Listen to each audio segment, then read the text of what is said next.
Hello guys and welcome to another YouTube video. Today I'll be showing you how to increase your snap score super fast. So without further ado, let's jump right into it.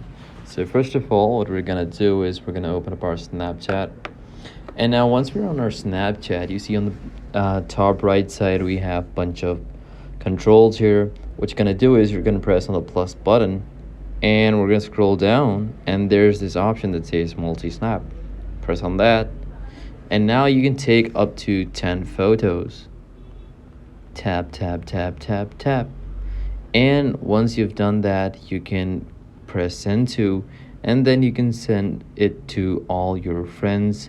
And then, you're depending upon how many friends you have, these 10 multiplied by those friends, that could be an insane number.